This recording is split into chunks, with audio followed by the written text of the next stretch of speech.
চতুর্দশ পর্বের সুইন কবিতা টিউবে আপনাদের সকলকে স্বাগত। আমাদের ভিউয়ার সংখ্যা 8,500 পেরিয়ে গিয়েছে। আপনাদের ভালোবাসা এবং সাহচর্যে আমরা এগিয়ে চলেছি। আজকে আমাদের সঙ্গে আছেন এ সময়ের 5 জন কবি। আমরা তাদের কবিতা পাঠ শুনব। আমাদের অনুষ্ঠান ভালো লাগলে আপনারা আমাদের অনুষ্ঠানে লাইক বাটনে প্রেস করবেন এবং অবশ্যই সাবস্ক্রাইব করবেন আমাদের সুইন কবিতা টিউব চ্যানেলটি।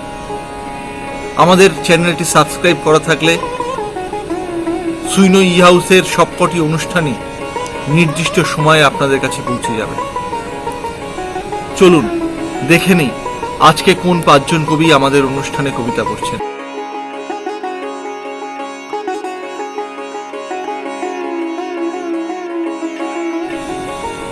ষাটের দশকের কবি স্বপন পাঁজা সম্পাদনা করেন রিসা সমাচার নামে একটি সাপ্তাহিক পত্রিকা। তার পরিচয় শুধু কবি নন, তিনি কবিতা লেখার পাশাপাশি তিনি একজন গল্পকার, প্রাবন্ধিক, সাংবাদিক এবং সম্পাদকও বটে। চলুন শুনি কবি স্বপন পাঁজার কবিতা। আক্রান্ত।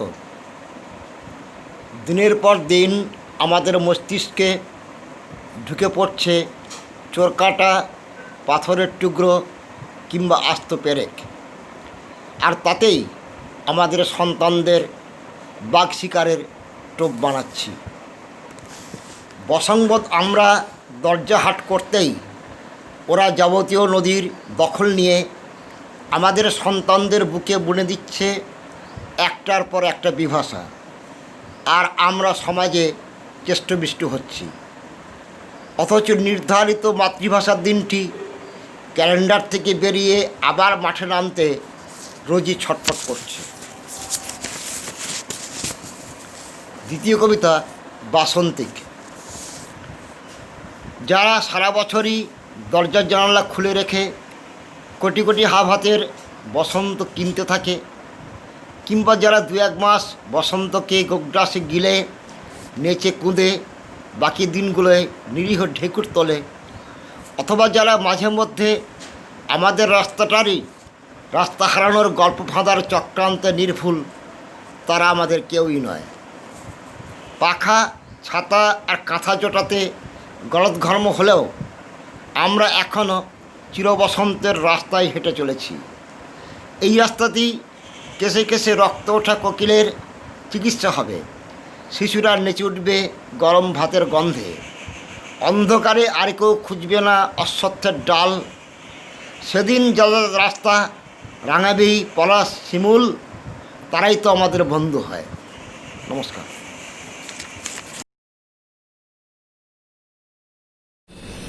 ষাটের দশক থেকে লেখালেখি শুরু করেছেন কবি সপ্তর্ষি রায়। ছাত্রাবস্থাতেই তার লেখালেখি শুরু। চতুর্থ কাব্যগ্রন্থ তার প্রকাশের অপেক্ষায়। তার লেখা প্রকাশিত হয় বর্তমান সময়ের বিভিন্ন পত্রপত্রিকাতে। চলুন এখন শুনি কবি সপ্তর্ষি রায়ের কবিতা। প্রথম কবিতার শিরোনাম চলতি হাওয়ার পরিপন্থী। যেতে বললেই যাব কেন উদ্ধৃতিহীন, একে ওকে টপকাতে উন্মাদের মাঠে। নীলবর্ণ সফলতা কোলাহল শুধু, অপমান লজ্জার সখ্যতা কাঙ্ক্ষিত নয়। প্রত্যহের সাজানো প্রতিমানা হয়ে দগ্ধ দেহে নিজের ভিতরটুকু দেখে নেব। কাঠামোর খড় মাটি উত্তাপে নিবিড় একাকী। প্রথম দিনের কাগজে আঁকা কবিতার ছবি, চোখে মুখে ভ্রুক্ষেপহীন জলপ্রপাত, রক্তের ফলকে রাখা জোয়ারের ক্ষিপ্রগতি, জন্ম আর মৃত্যুর মাঝে স্মৃতির দীর্ঘ সেতু আমার চলার পথ।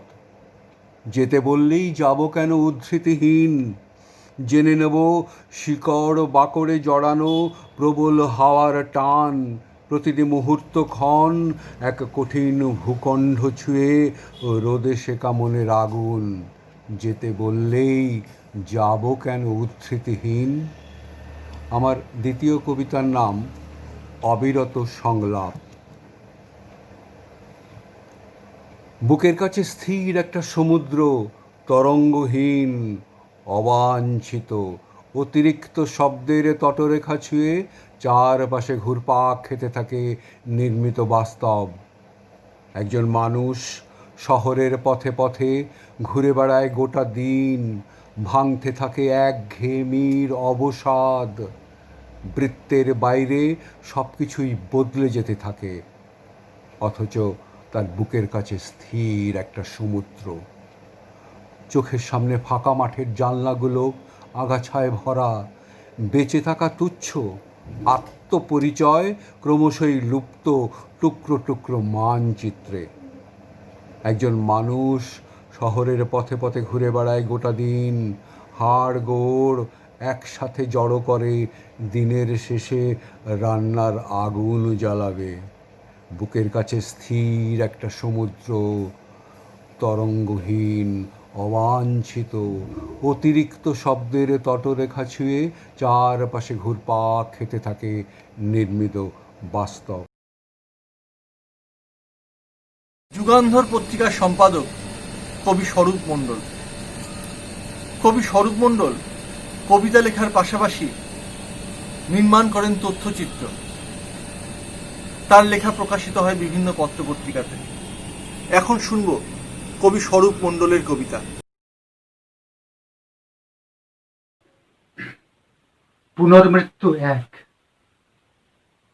এ কেমন আটপৌরে অছিলা ভালোবাসার ভাষান, সাদা কোরা চিরকুটে এই পুনর্মৃত্যু। প্রথমটাও মৃত্যু ছিল, যখন সমস্ত স্পর্শ বেমালুম ভুলে করে আঙুলে আঙুল গুজে চলে গেলে গৃহপালিত সুখে সোনার গহনায়। তাও বেঁচে ছিল এতকাল স্মৃতির প্রদ্যুর। স্মৃতির রামধনু ছেয়েছিল বুকের ভেতর। পুনর্মৃত্যু, আহা মৃত্যু, নৈবেদ্য খাও মহানন্দে। পুনর্মৃত্যু দুই। সমস্ত এসোনাকে ঘুম পাড়িয়ে রেখেছি, খুব কষ্টে ঘুমিয়ে দিয়েছি পাটের দোলনায়। চণ্ডীদাসের গায়ে দেহতত্ত্বের গানই সব। দোতারায় সহজিয়া বল, আত্মাহুতির প্রলয়। জোনাকিরা আলো হাতে সহবাসে ডাকে, মানস জন্মা শেষে আততাই। মোহান্ধ যুবক বুঝেনি জ্যোতিরিঙ্গাতীত নও, মৃত্যু সুখে তুলে নি পরাভূত ছদ্মবেশ।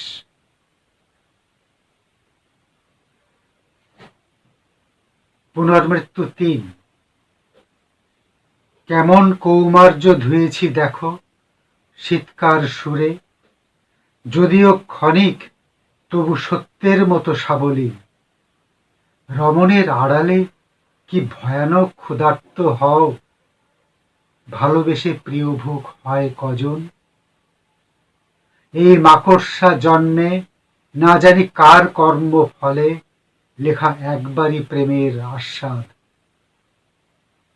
আজ মৃত্যু যোগ নিয়েছি শিখে, আঁশগন্ধ মেখে। জঠরে দিয়েছি সন্তানের বীজ। হে বিষবতী, এবার আমায় আহার করো জন্মগত সাপে। পুনর্মৃত্যু চার। গাঢ় রঙে ডুবে শরীর শিল্পকলা, কুয়াশা স্নিগ্ধ পূর্ণিমা প্রমোদা। দেহজ ভাঁজে শাশ্বত চন্দ্রালোক, উজাড়কালে ছমছম নাভিপদ্ম। মাদ্রিতে আসক্ত পৌরুষ, অদৃশ্য কৌমার্য। তোমার বুকের উপর শাপগ্রস্ত উল্কাপাত।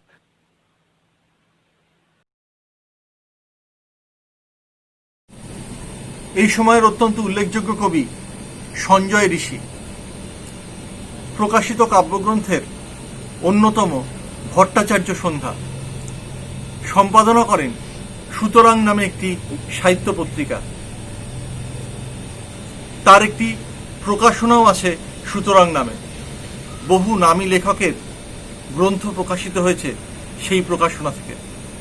চলুন শুনি সঞ্জয় ঋষির কবিতা।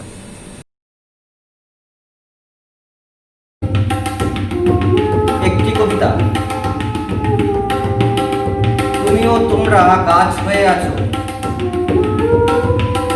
আমি আমার মানব জন্মে গাছের সাথে সঙ্গম করতে চেষ্টা করেছি। চারা দেখলেই জল দিতে গিয়ে দেখেছি জারুল গাছ আমার হাত ধরে টানছে। ধান গাছ বলছে আমার নিচের আগাছা পরিষ্কার করো। পাট গাছ বলছে আরো জল দাও, জল দাও। তোমরা যারা গাছ হতে পারোনি তারা আমার মতো ছোটখাটো মানুষ। চোখে তো আমার তোমার জল আছেই। মানব জন্মে এটুকু ছাড়া আর কি করতে পারি?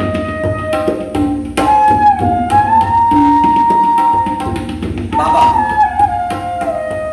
প্রতিদিন একটি কবিতা লেখার চেষ্টা করি। যদি দেখা হয় শব্দের ভিতর, ছুঁয়ে দেখব বাবার পায়ের মাটি কিভাবে ঘর হয়ে গেছে।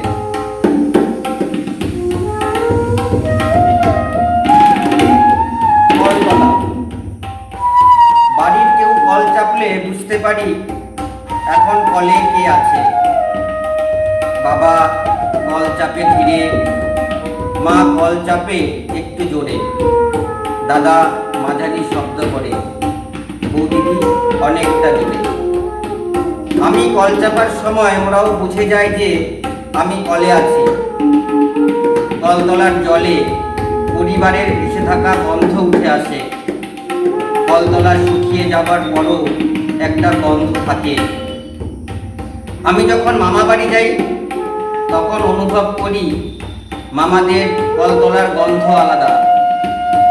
এইভাবে সব পরিবারের কলের ও কলতলার মায়া আলাদা আলাদা। আমাদের কলের ঘোড়ার উপর একটি লাল রঙের মগ সম্পর্ক তৈরি করে রাখে।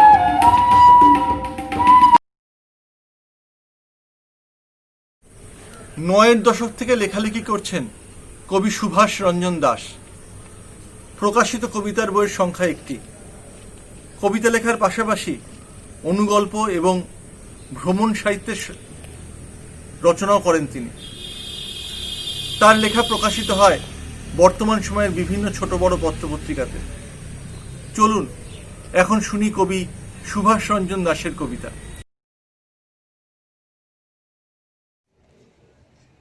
আমার প্রথম কবিতা আমাদের এই মৃত্তিকা জীবন। জীবনের ভিতর থেকে চেয়ে দেখি আকাশের নীলে কালো মেঘের আনাগোনা। ঋতু কি বদল হচ্ছে, নাকি কোনো অহংকারী মনুষ্যরূপী শ্বেতদানব অন্যের জীবন নিয়ে নিষ্ঠুর খেলায় মত্ত হয়েছে? কোথায় লুকোবে তার এই দানবিক মুখ? কেউ জেনে চুপ, কেউ বা না জানার ভান। অনিবার্য কোলাহলে ডুবে যাচ্ছে বিভ্রান্ত সময়। এখন শুধু অপেক্ষা আর অপেক্ষা। যদি কয়েক ডিগ্রি তাপমাত্রা বাড়ে, যদি করোনা শীর্ণ হয় জীর্ণ, কিংবা লকডাউনের অন্তর্গত সময়ে করোনার মৃত্যুবান মানুষের করায়ত্ত হয় সঞ্জীবনী সুধা। কথায় আছে সবুরে মেওয়া ফলে, কিন্তু মাঝে কতকগুলো তরতাজা জীবন ঝরে যাবে।